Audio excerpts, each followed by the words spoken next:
नमस्कार दोस्तों, जय माता दी। अगर पहली बार रखने जा रही हैं वट सावित्री व्रत तो ज़रूर रखें इन नियमों का ध्यान। वट सावित्री व्रत के दिन महिलाएं पति की लंबी उम्र के लिए निर्जला उपवास करती हैं। ऐसे कहा जाता है कि वट सावित्री का व्रत करवा चौथ जितना ही फलदायी होता है। इस दिन अखंड सौभाग्य एवं सुखी वैवाहिक जीवन की कामना के लिए सुहागिन महिलाएं व्रत रखती हैं। साथ ही व्रती महिलाएं बरगद के पेड़ की पूजा करती हैं और पेड़ की परिक्रमा करते हुए उनके चारों ओर कलावा बांधती हैं।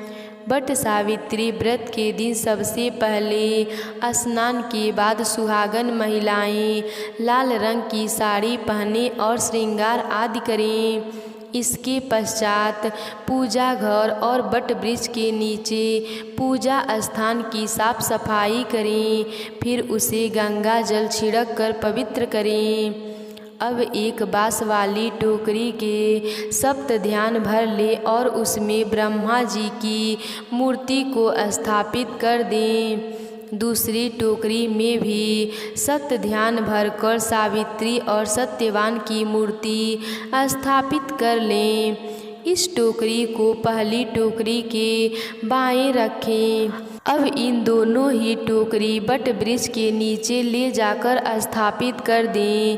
पेड़ में चावल के आटे का छाप या पीठा लगाया जाता है। पूजा के समय वट वृक्ष के जड़ को जल अर्पित करते हैं और उनकी चारों ओर 7 बार कच्चा धागा लपेटते हैं। इसके पश्चात वट वृक्ष की भी परिक्रमा करते हैं। इसके पश्चात वट वृक्ष के पत्तों की माला बनाकर पहनते हैं। फिर वट सावित्री व्रत कथा सुनते हैं। चने का बायना और कुछ पैसे अपनी सास को देते हैं, उनसे आशीर्वाद प्राप्त करते हैं। फल, अनाज, कपड़ा आदि एक टोकरी में रखकर किसी ब्राह्मण को दान कर देते हैं। इस व्रत का पारण 11 भीगे हुए चने खाकर करते हैं। वट सावित्री व्रत का महत्व।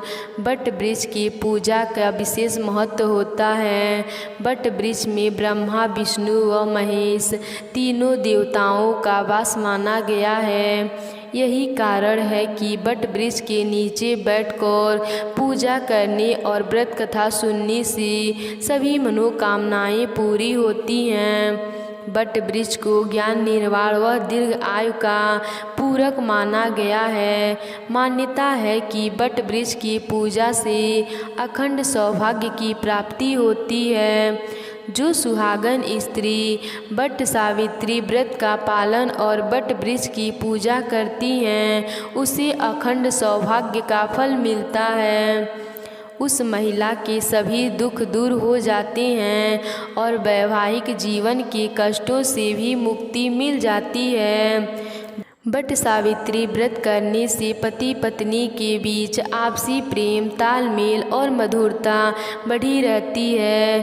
तो प्रेम से बोलिए श्री लक्ष्मी नारायण की जय, यमराज जी की जय।